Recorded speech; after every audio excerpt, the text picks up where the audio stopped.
works, the wages are not counted as grace, but as debt. Stop. Nay, he that worketh. That's what it says.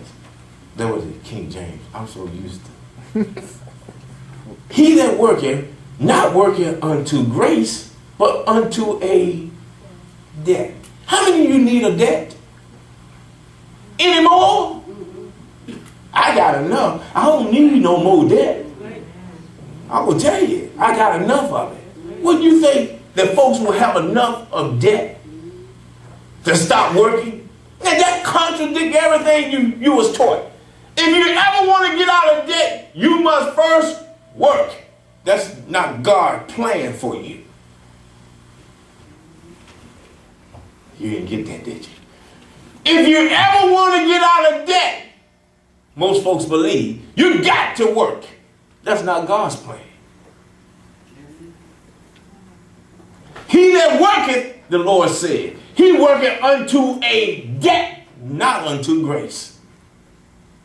Now, what did he mean by that? He explained himself in the scriptures, doesn't he? Yeah. Keep on reading so they understand. But to him who does not work, but believes on him who justifies the ungodly, his faith is accounted for righteousness. Stop. Don't read too much.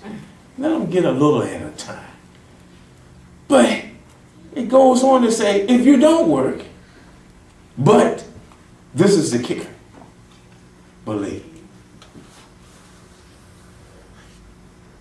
See, that day that you was given, it was only for your benefit, so you won't be in debt.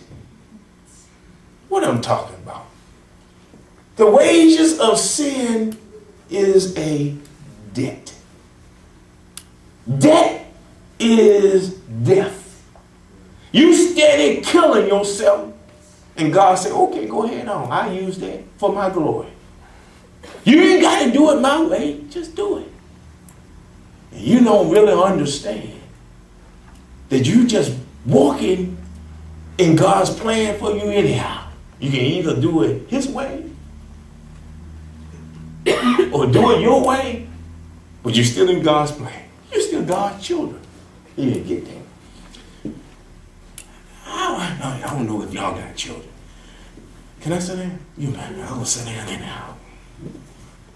I'm going to tell you one thing.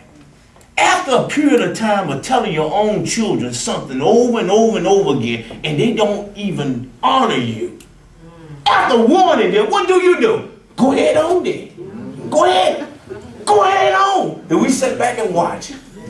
We know it's going to happen. We just sit back and watch you. Because we know it's going to happen.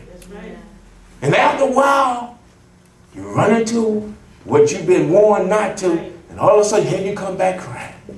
God said, okay, you go ahead on. Do it your way. All it's going to cause you is debt. Death. Do it your way. He like fasting. Do I? I'm going to tell you something. I don't like it. I ain't never met somebody that don't like eating. I'm not one of them if you don't. Yeah. I love to eat. Shucks. Got to be kidding.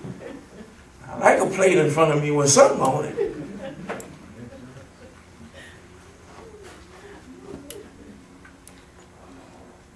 Not realizing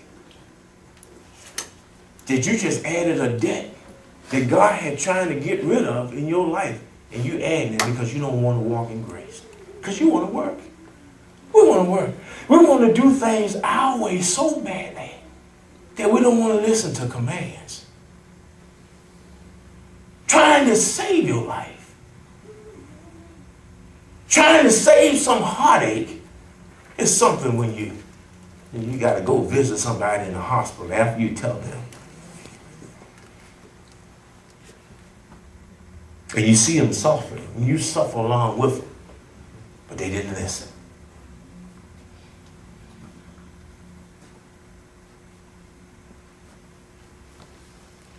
See somebody going through pain,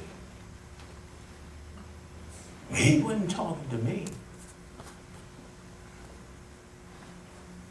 Unnecessary.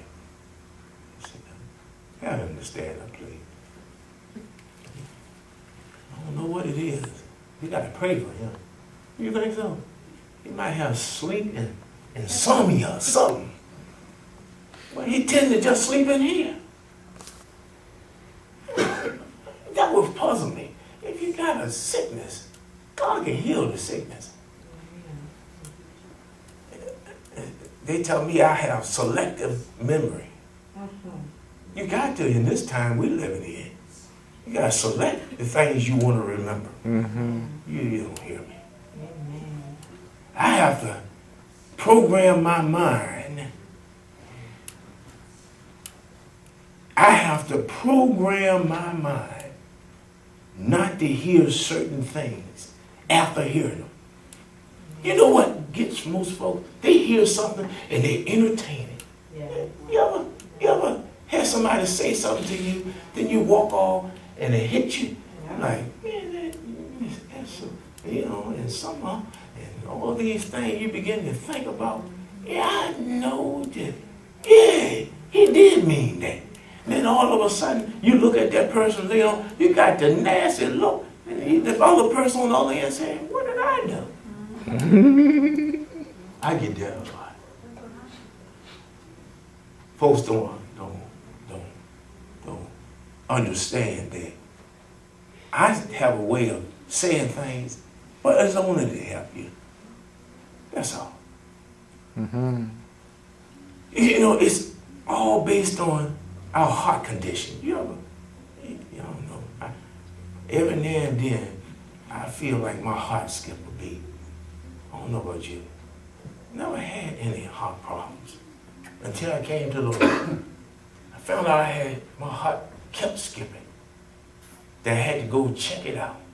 Found out I had mess in my heart.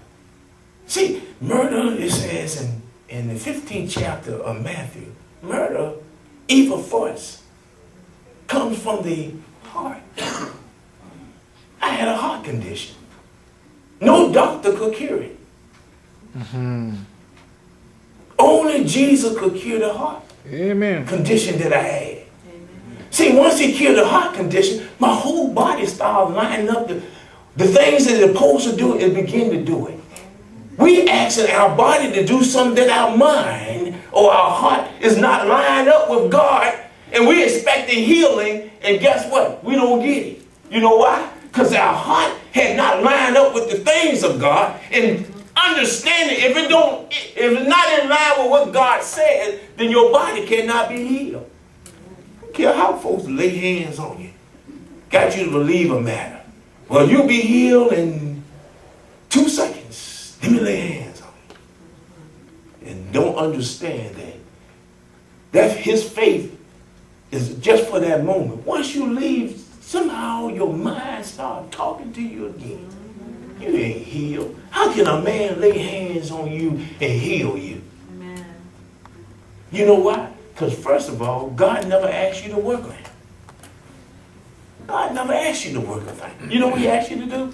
Believe what I say. We have problems believing a thing, so we asking God to do something contrary to what he knows that you don't believe that he can. So how can he?